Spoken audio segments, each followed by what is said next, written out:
Assalamualaikum warahmatullahi wabarakatuh. Perkenalkan, nama saya Wanda. NIM saya 18102036 dari kelas pengauditan 1. Topik yang akan saya bahas adalah etika akuntan profesional. Oke, sebelumnya saya di sini akan menjelaskan tentang kode etik yang terbaru tentunya yang akan berlaku pada 1 Juli 2020, dan saya akan juga mengimplementasikannya ke dalam kasus yang akan saya bahas. Pertama, saya akan bahas dulu definisi etika. Nah, apa sih etika itu? Di sini saya akan mengulas sedikit tentang etika. Etika merupakan aturan kita sehari-hari dalam berperilaku, benar atau salahnya dalam bertindak. Oke, selanjutnya saya akan menjelaskan prinsip dasar etika. A. Integritas. Nah, di sini auditor itu harus bersikap lugas dan jujur. Nah, nantinya auditor itu akan mengungkapkan mana hal yang harus diungkapkan ke publik atau yang tidak. Nah, objektivitas. Nah, objektivitas itu tidak mengkompromikan secara profesional dalam bisnisnya. Nah, atau tidak berkaitan dengan benturan pihak lain. C. Kompeten dan kehati-hatian.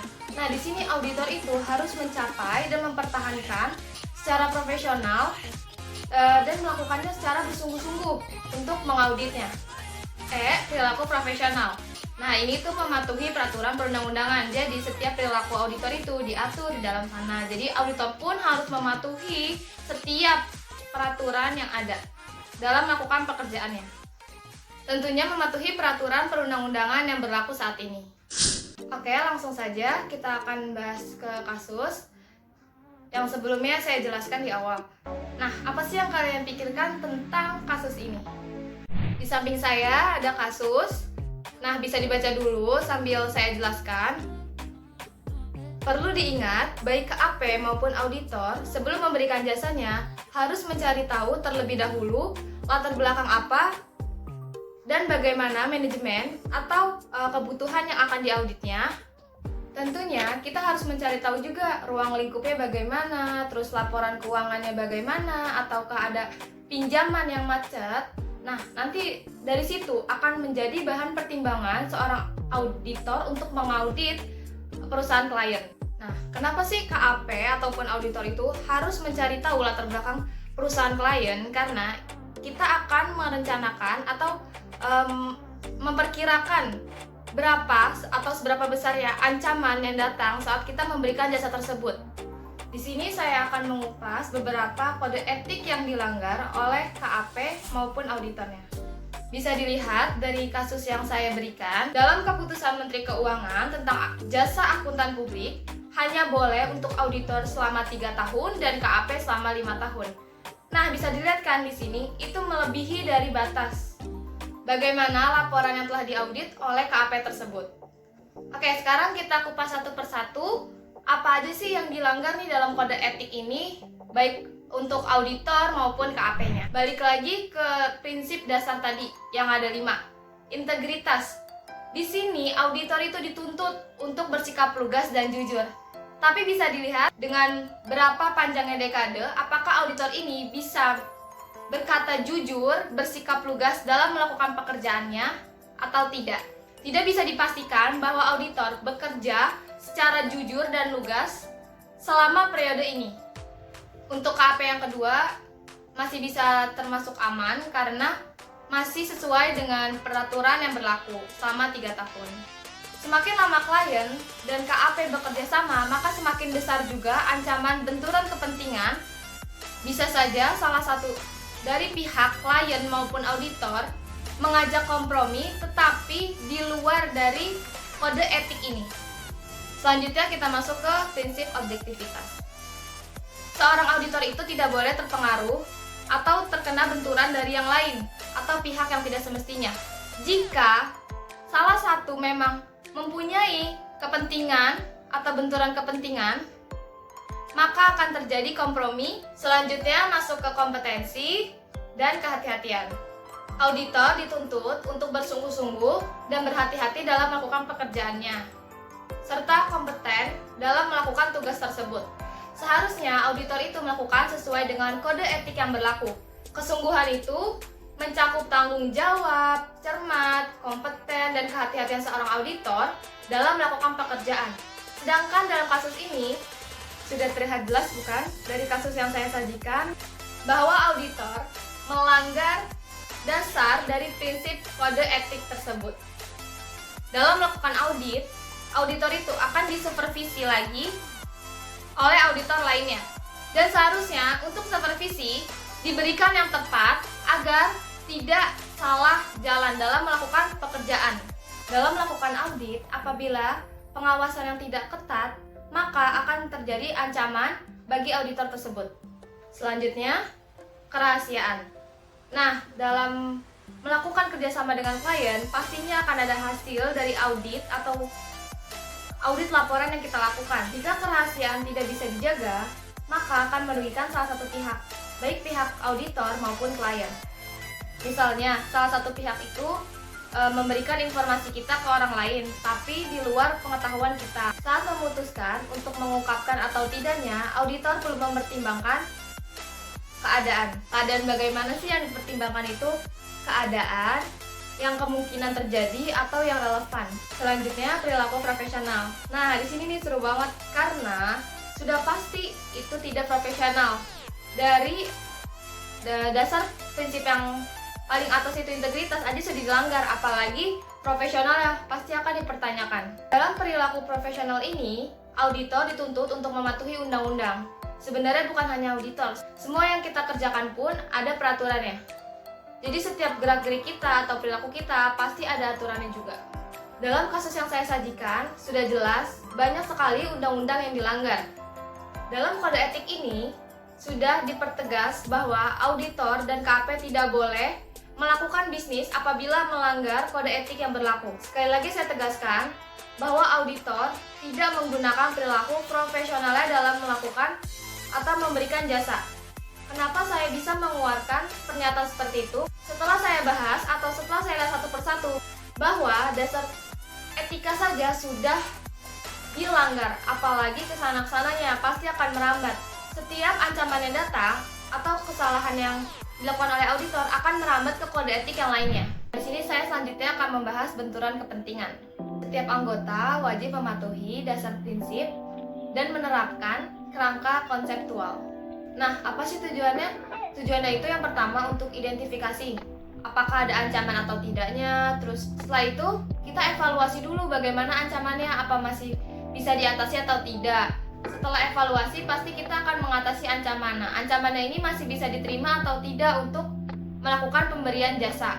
Auditor tidak boleh membiarkan benturan kepentingan dalam melakukan profesional dan bisnis. Bagaimana sih cara mengidentifikasi ancaman? Kita lihat dulu sifatnya seperti apa, aktivitasnya bagaimana, dan dampaknya. Sebagai auditor pun harus waspada nih terhadap benturan kepentingan. Apalagi semakin lama mengaudit, maka semakin ketahuan pula ancaman yang terjadi dalam mengaudit laporan tersebut. Balik lagi ke awal. Seandainya ada ancaman datang saat kita melakukan audit atau mengaudit, maka auditor sudah punya langkah-langkah apa yang harus dijalankan sesuai dengan keadaan. Nah, sekarang kita bahas lagi ke kasusnya. Selama itu, apakah tidak ada benturan kepentingan? Jelas tentu ada pastinya. Apalagi dengan rekan yang sama atau KAP yang sama. Bisa disimpulkan bahwa keduanya pun memiliki tujuan yang sama, sehingga melakukan kerjasama atau kompromi dalam hubungan profesional dan bisnis ini.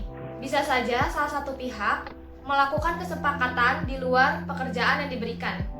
Dalam kesepakatan ini, pasti salah satu pihak akan memberikan hal-hal yang mewah, maka kedua belah pihak setuju untuk melakukan hal tersebut. Harusnya sebagai auditor kita harus menjaga independen diri kita sendiri, karena itu salah satu kunci untuk menjadi auditor yang tidak melanggar kode etika. Ancaman benturan kepentingan semakin besar, akan semakin besar pula dampak yang ditimbulkan dari ancaman tersebut. Ketika saat memperkirakan ancaman yang terjadi pada benturan kepentingan, apabila termasuk tinggi, maka dilarang keras untuk menerima jasa tersebut. Di kasus yang saya sajikan, tidak mungkin KAP ataupun auditor tidak melakukan analisa ancaman yang terjadi saat memberikan jasa. Saat kode etik dilanggar ataupun melanggar aturan sesuai atau yang berlaku, maka KAP dan auditor akan dibukukan sementara. Sekarang lanjut lagi ke kode etik yang dilanggar, yaitu kerangka kerja konseptual. Nah, di sini dipertanyakan independennya sebagai seorang auditor. Bagaimana mau menerapkan kalau dasar prinsip saja sudah dilanggar? Dan di sini sudah terlihat jelas bahwa auditor tidak menggunakan independen dalam melakukan tugasnya. Sebagai auditor harus memahami sikap independen untuk diri sendiri dan dalam saat bekerja atau memberikan jasa. Kode etik selanjutnya adalah hubungan bisnis. Nah, untuk hubungan bisnis ini sangat rentan sekali dalam mengaudit. Apalagi yang kedekatannya sangat lama dan melebihi dari batas yang ditentukan oleh KMK atau Keputusan Menteri Keuangan. Auditor apabila semakin dekat, maka akan semakin besar ancamannya. Nah, kenapa sih kalau misalkan kita nge-audit itu nggak boleh sama orang terdekat atau kerabat terdekat? Karena akan menjadi ancaman besar bagi auditor tersebut dan KAP. Misalnya, saya mengaudit perusahaan teman saya, yaitu teman dekat saya. Dan saya merasa tidak enak apabila memberikan opini seperti ini karena orangnya baik kepada saya. Ada kalanya saat auditor mengaudit, klien akan memberikan apapun yang akan membuat auditor itu goyah dalam menentukan opininya. Misalnya saya jauh untuk mengaudit ke perusahaan A. Nah, klien ini memberikan saya hotel mewah, makanan mewah setiap harinya. Apa saya enak dengan memberikan hasil atau opini seperti ini? Di sini kalian bisa lihat bahwa beberapa dekade sudah dilewati oleh KAP yang sama. Apa tidak terjadi kemungkinan bahwa kedua belah pihak sama-sama saling mengenal, lalu dekat, dan terjadilah hubungan bisnis yang tidak seharusnya?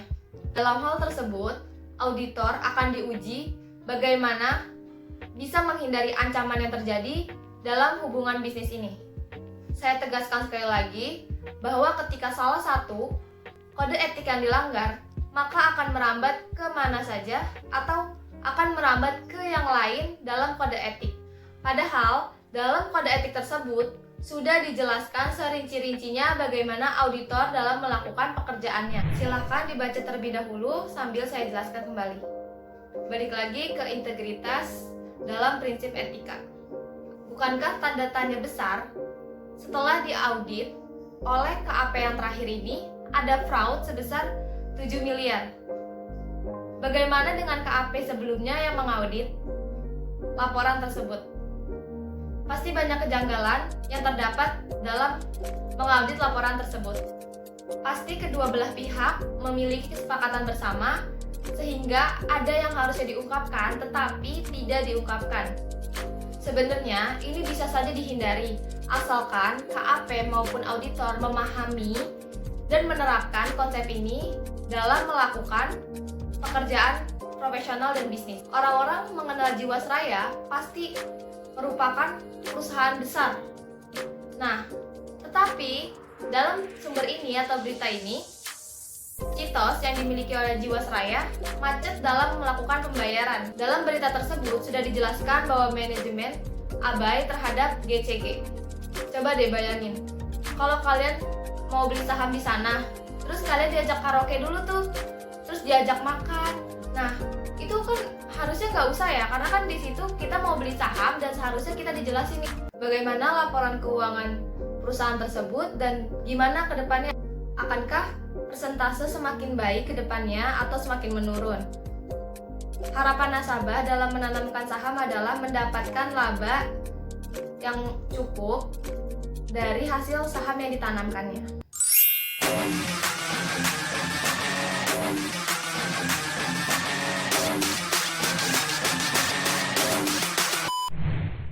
Sekian pemaparan materi dari saya beserta contoh kasusnya.